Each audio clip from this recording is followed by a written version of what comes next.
কর্কট রাশির জাতক জাতিকাদের ২০২৬ সাল কেমন যাবে বিস্তারিত আলোচনা করব কোন কোন দিক থেকে সাবধান থাকবে, কোন কোন দিক থেকে ভাগ্যের উন্নতি হবে, সবটাই বোঝানোর চেষ্টা করব। কারণ বার্ষিক রাশিফল আমরা প্রত্যেকেই একটা আশা করি যে বছরটা কি ভালো যাবে? ভালো যাওয়ার জন্যই কিন্তু আমরা আশা করে থাকি। কিন্তু সেখানে দাঁড়িয়ে সবার কিন্তু ভালো যায় না। তাই আমরা যদি আগাম জানতে পারি যে ২০২৬ সাল কেমন যাবে, সেটা কিন্তু অনেক বড় একটা পাওয়া। তাই আমি কর্কট রাশিকে নিয়ে আজ আলোচনা করব ২০২৬ সাল কর্কট রাশির জাতক জাতিকাদের কেমন কাটবে। অবশ্যই বিস্তারিত আলোচনা করব, সম্পূর্ণ প্রোগ্রামটা দেখার অনুরোধ রইল। আমরা যদি ২০২৬ সাল নিয়ে আলোচনা করি দেশ দুনিয়ায় কি হবে এবং কর্কট রাশির কি হবে, তাহলে ২ বছর পিছিয়ে যেতে হবে। আর আমরা সকলেই জানি এই আলোচনাগুলো করার উদ্দেশ্য একটাই, আগাম জানা যে কি হতে চলেছে। যদি আমরা দেখি নেগেটিভ কিছু, সেইভাবে তৈরি থাকতে পারবো। যদি দেখি পজিটিভ কিছু, তাহলে কিন্তু আমাদের যে সুযোগ সুবিধা সেগুলো দ্রুত গতিতে নিজেদের জীবনে এপ্লাই করতে পারবো। যে কারণে এই আলোচনাগুলো করা হয়। মাসিক রাশিফল, বার্ষিক রাশিফল, দৈনিক রাশিফল। ঠিক সেরকম আমি বিস্তারিত বোঝানোর চেষ্টা করব এবং ২ বছর পিছিয়ে যাব। তাহলে বোঝাতে সুবিধা হবে। ২০২৪ সাল যদি আমরা দেখি, সংখ্যাতত্ত্ব আমরা কত পাচ্ছি? সংখ্যাতত্ত্ব পাচ্ছি ৮, অর্থাৎ রাহু পরিচালিত বছর। এই রাহু পরিচালিত বছরে কি কি ঘটেছে আমরা তো পেরিয়ে আসছি, সকলেরই অভিজ্ঞতা আছে, সকলেই আমরা জানি দেশ দুনিয়া কি ঘটেছে এবং এই কর্কট রাশিরও কি ঘটেছে সেটা আমাদের সকলেরই জানা। আরেকটা কথা আমি সব আলোচনায় বলি, যখন ভালো কিছু আসবে আপনার জীবনে, খারাপ কিছু অবশ্যই অপেক্ষা করছে। আপনার জীবনে খারাপ কিছু আছে, ভালো কিছু অপেক্ষা করছে। অর্থাৎ ভালো খারাপ আমাদের সবটাই ভোগ করতে হবে। সবসময় আপনার ভালো কিছু ঘটবে, খারাপ ঘটবে না তা হতে পারে না। আবার সেরকমই সবকিছু খারাপ ঘটবে, ভালো হবে না এটাও হতে পারে না। আমাদের খারাপ এবং ভালো উভয়টাই ভোগ করতে হবে। ঠিক সেরকমই এই রাহু পরিচালিত বছরে আমাদের কি কি হয়েছে দেশ দুনিয়ায় বা নিজের কর্কট রাশির সেটা সকলেরই জানা। এবার যদি আমি রানিং যে বছরটা চলছে ২০২৫ সাল, এই ২০২৫-এর যদি আমরা সংখ্যাতত্ত্ব ফলো করি, সেখানে কিন্তু আমরা পাবো ৯। এই যে ৯ অর্থাৎ মঙ্গল পরিচালিত বছর। এই মঙ্গল পরিচালিত বছরে কি কি ঘটছে আমাদের সকলেরই জানা। আজ পর্যন্ত যা যা ঘটছে সবকিছু শিউরে ওঠার মতো, সবকিছু ভয়ংকর ঘটনা। এগুলো কিন্তু ঘটারই ছিল। মঙ্গল রক্তপাত, মঙ্গল রাহাজানি, গৃহযুদ্ধ এগুলো কিন্তু মঙ্গল দ্বারা আমরা পেয়ে থাকি। তাই মঙ্গল যা করতে পারে সেগুলো আমরা দেখতে পাচ্ছি। এখনো বেশ কিছুদিন আছে, অনেক কিছু দেখতে পাবো। ৪০-৪২ দিন এখনো আছে। সেখানেও আমরা অনেক কিছু পরিবর্তন দেখতে পাবো। তাই এই বছরে কি কি ঘটছে সেটা আমাদের সকলের জানা এবং কর্কট রাশিরও কখনো ভালো কখনো খারাপ অবশ্যই গেছে এবং এই বছরটা আমাদের জন্য কতটা ভয়ানক হতে পারে সেটাও কিন্তু আমরা অনেকেই দেখতে পেরেছি। অনেক কিছু কিন্তু হচ্ছে এবং এরপর যদি আমি বলি ২০২৬ সাল, এর সংখ্যাতত্ত্ব কত? ২০২৬ সালের সংখ্যাতত্ত্ব যেটা বলছে সেটা ১০, ০ বাদ দিলে ১। অর্থাৎ ২০২৬ সাল পরিচালিত বছরটি হবে সূর্যের, অর্থাৎ রবি পরিচালিত করবে।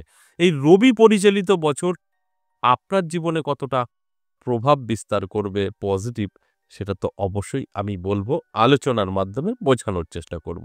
দেখুন, রবি আমাদের কি দিয়ে থাকে? রবি আমাদের মান, যশ, খ্যাতি, সম্পদ এগুলো দিয়ে থাকে এবং রবি যদি ভালো থাকে আপনার জন্মছকে, তাহলে কিন্তু এই ২০২৬ সাল আপনার জন্য ভীষণ, ভীষণ শুভ হতে চলেছে।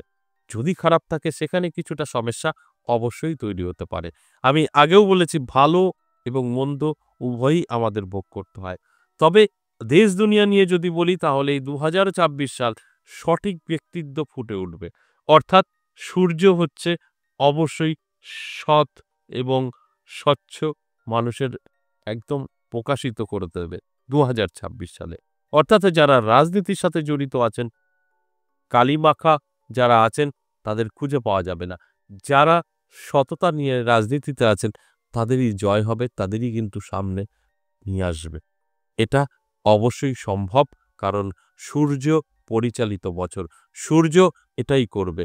প্রকাশ্যে একদম সঠিক ব্যক্তিত্ব নিয়ে আসবে এবং যারা একটু নেগেটিভ আছেন, আমি রাজনীতির কথা বলছি, সে যে আমি কোনো পার্টি নিয়ে বলব না, যেই থাকুক, যে দল করুক সেটা প্রসঙ্গ না। রাজনীতি যেটা বলে সেক্ষেত্রে কিন্তু অবশ্যই সঠিক যারা আছে তারাই মান্যতা পাবে, প্রকাশ্যে আসবে, যশ খ্যাতি বৃদ্ধি পাবে।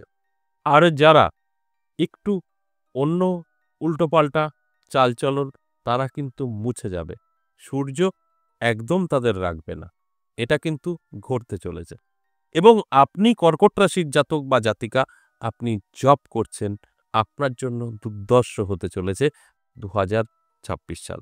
আপনি ব্যবসা করছেন, আপনার জন্যও ভালো হতে চলেছে। এবং আপনি সততা নিয়ে চলছেন, আপনার মান, যশ, খ্যাতি প্রচুর বৃদ্ধি পাবে। কারণ সূর্য এটাই দিয়ে থাকে। আর আমার কাজ আপনাদেরকে বোঝানো যে এই কারণে আপনার জীবনে কতটা পরিবর্তন আসতে পারে, আপনার কি, কি ঘটতে পারে, সেটাই আমাদের জানানোর উদ্দেশ্য। তাই কর্কট রাশির জাতক জাতিকাদের বলব, অবশ্যই আপনারা অ্যালার্ট থাকবেন। এই বছরটা আপনার জন্য কিন্তু ওভারঅল মধ্যম থাকবে। ভীষণ ভালো ফল করতে পারবেন, আবার কিন্তু থেকে কিছুটা নেগেটিভও আপনাকে ঘিরে ধরতে পারে। কারণ ভালো থাকলে সেখানে খারাপ থাকবে। প্রদীপের নিচে অন্ধকার আমাদের সকলেরই জানা। উপরে আলো, নিচে অন্ধকার। এই দুটো পাশাপাশি আমরা পাবই। সূর্য উঠলে অর্থাৎ দিন হলে রাত আসবেই, আমাদের সকলের জানা, বাচ্চা থেকে বুড়ো। আবার রাত হলে দিন আসবেই, আমাদের সকলেরই জানা।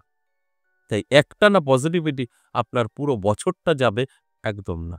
কখনো পজিটিভিটি, কখনো নেগেটিভিটি, দুটোকেই ভোগ করতে হবে। তাহলে এই যে কর্কট রাশির জাতক জাতিকাদের ওভারঅল কিন্তু ভালোই যাবে। তবে আপনার উপরে নির্ভর করবে যে নেগেটিভ দিকগুলো কতটা আপনি কাটিয়ে উঠতে পারবেন। যতটা কাটিয়ে উঠতে পারবেন ততটা আপনি সাকসেস পাবেন। এটা তো সম্পূর্ণ আপনার উপরেই নির্ভর করবে।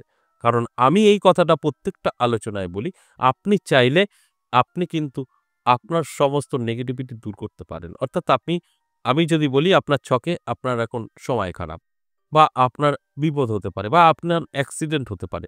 আপনি শোনার পর আপনি যদি সেই জায়গাটা মাথায় রেখে চলেন না, তাহলে কিন্তু এই অ্যাক্সিডেন্টটা হবে না। বা যেই কথাটা আমি বলছি এটা আপনি আটকাতে পারবেন। এটা কিন্তু সম্ভব। তাই আপনি জেনে বুঝে আপনার নেগেটিভিটি আপনি দূর করতে পারবেন, এতে কোনো সন্দেহ নেই। যে কারণে এই আলোচনা আপনাদের অ্যালার্ট করা। তাহলে আসুন ২০২৬ সাল কর্কট রাশির জাতক জাতিকাদের প্রথমেই আর্থিক দিক নিয়ে আমি দেখব। আর্থিক দিকটা কতটা আপনাকে সাপোর্ট করতে পারে। দেখুন, আর্থিক দিক থেকে যদি বলি তাহলে যথেষ্ট ভালো থাকবে। আপনি প্রচুর উন্নতি করতে পারবেন। সম্পদ বৃদ্ধি হবে, আপনার ব্যবসা ভালো চলবে। আয় অটোমেটিক বৃদ্ধি পাবে। সেই আয়টা হতে পারে আপনার অনলাইন থেকে, হতে পারে শেয়ার মার্কেট থেকে, হতে পারে যেকোনো দিক থেকে। কিন্তু আপনার ইনকাম বাড়বে। অর্থাৎ আপনার সময়টা অবশ্যই পজিটিভ থাকছে। এতে কোনো সন্দেহ নেই। আপনার সময় দারুণ থাকবে ব্যবসার দিক থেকে। আর যারা চাকরি করছেন তাদের তো আছেই। চাকরি নিয়ে অবশ্যই আপনার কোনো রকম নেগেটিভিটি বা শত্রু বৃদ্ধি হবে না, ভালো চলবে এবং স্যালারিও বৃদ্ধি পেতে পারে। কিন্তু ব্যবসায়িকদের জন্য কিন্তু স্পেশালি ভালো। ব্যবসা উন্নতি হবেই।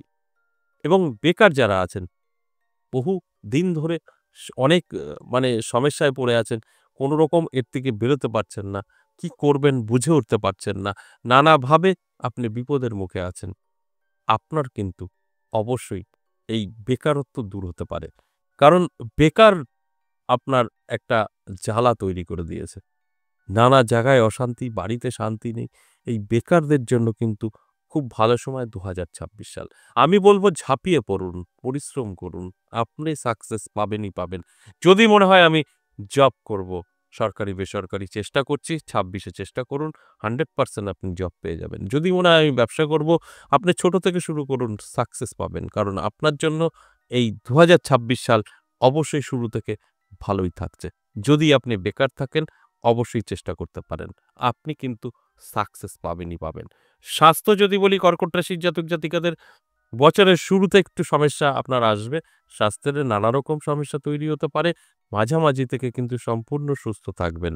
আপনার অবশ্যই সুস্থ থাকবেন বলে বেসামাল চলাফেরা করা যাবে না। একটু শরীরের যত্ন নেবেন, রিচ খাবার থেকে দূরে থাকবেন, দেখবেন অনেকটাই ভালো থাকবেন।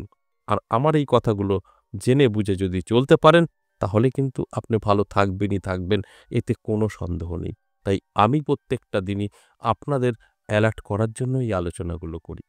তারপর আপনার দায়িত্ব। যদি সঠিকভাবে চলতে পারেন অবশ্যই ভালো থাকবে। তাই শরীরের যত্ন অবশ্যই নিতে হবে। দেখবেন অনেকটাই কিন্তু আপনি ভালো থাকবেন। এবং যারা পড়াশোনা করছে, স্টুডেন্ট হতে পারে প্রাইমারি বা উচ্চশিক্ষায়, আমি বলব আপনাদের কিন্তু শুরু থেকে কিছুটা সমস্যা আসতে পারে। পড়াশোনায় মন বসবে না। তবে রেজাল্ট যে ২৬ এ খারাপ হবে সেটা কিন্তু বলা যাবে না। আপনাদের পড়াশোনার ক্ষেত্রেও কিন্তু শুভ থাকছে। সেক্ষেত্রেও কিন্তু আপনি অবশ্যই অনেক দূর এগোতে পারবেন। আপনার জন্য এই বছরটি অত্যন্ত শুভ।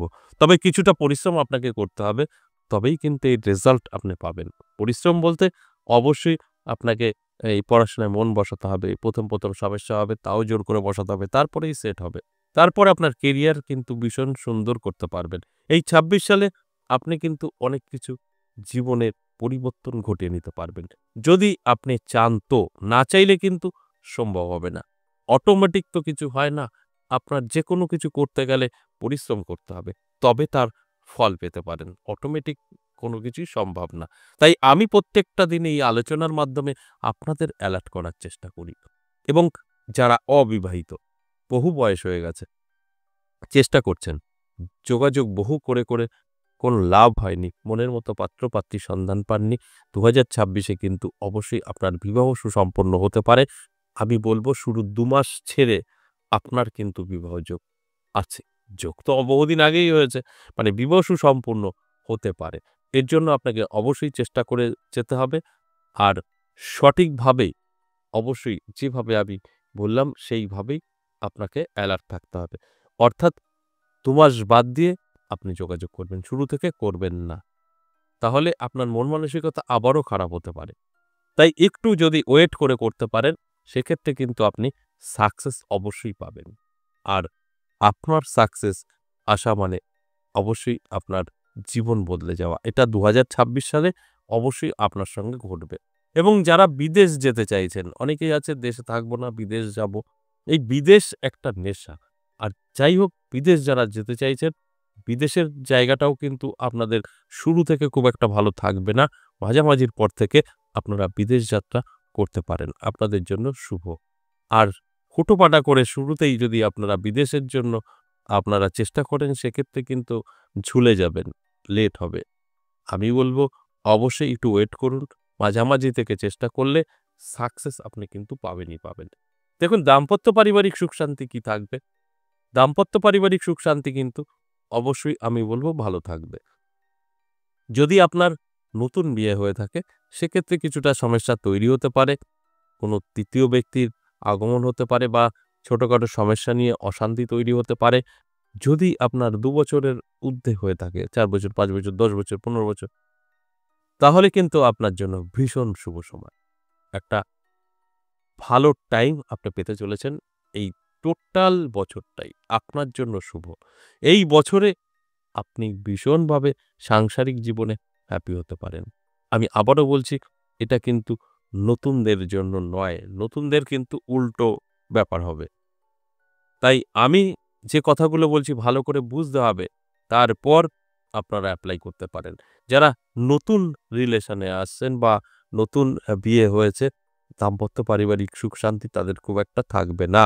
যারা আছেন বহুদিন ধরে তাদের জন্য কিন্তু ভীষণ ভালো সময় থাকছে। এবার বলব যারা লাভ রিলেশনে আছেন, লাভ রিলেশনে আছেন আপনাদের ১ম ৬ মাস একটু ওয়েট করতে হবে। তারপর যেকোনো সিদ্ধান্ত নিতে পারেন। শুরুতে সিদ্ধান্ত নিলে সেটা আপনার জন্য ভুল হতে পারে। তাই আমি অনুরোধ করব অবশ্যই আপনি আ উম মোটামুটি মিডল এর পর থেকে ৬ মাস ছেড়ে দিয়ে যদি আপনার মনে হয় ২ বাড়িতেই জানাবেন, জানাতে পারেন, বিবাহ সম্পূর্ণ করবেন, করতে পারেন। সব কিছুতেই আপনি কিন্তু সাকসেস পাবেন। এটা প্রত্যেকটা আলোচনায় আমি কিন্তু বলি। আর এই আলোচনাগুলো যদি না শুনে, না বুঝে কোনো সিদ্ধান্ত নিয়ে ফেলেন, সেখান থেকে তো 100% ভুল করবেন। এতে তো কোনো সন্দেহ নেই। তাই আমি প্রত্যেকটা দিন যখন আলোচনা করি, আমি বোঝানোরই চেষ্টা করি। তাই মাঝামাঝির পর থেকে আপনি যদি বিবাহ পর্যন্ত নিতে চাইছেন, ২ বাড়িতে জানাতে চাইছেন, একদম সঠিক সিদ্ধান্ত। সেখান থেকে আপনি কিন্তু অবশ্যই লাভবান হবেনই হবেন। এতে কোনো সন্দেহ নেই। আর যদি মনে হয় না আমি শুরু থেকেই কিছু একটা করে ফেলবো, সেখানে ভুল করতে পারেন। আর কিছু না। ভুল হতেও পারে, নাও হতে পারে। কারণ আপনার জন্য অবশ্যই একটু ভাবার বিষয়। শুরুতে কিন্তু সমস্যা থাকবে, শেষে গিয়ে কিন্তু অর্থাৎ মাঝামাঝির পর থেকে কিন্তু কোনো সমস্যাই থাকবে না। এবার আসুন এই যে আলোচনাগুলো করা হলো কর্কট রাশির জাতক-জাতিকাদের নিয়ে, এটা সম্পূর্ণ কিন্তু এভারেজ এবং সর্বজনীন। এগুলো কিন্তু যার, যার জন্মছক বা হস্তরেখার উপরে ভিত্তি করে সঠিক তথ্যটা জানা যায় এবং জানা সম্ভব। আশা করি বুঝতে পেরেছেন। আজ এ পর্যন্তই, আবারও আসবো নেক্সট ভিডিও নিয়ে। ততক্ষণ ভালো থাকুন। নমস্কার।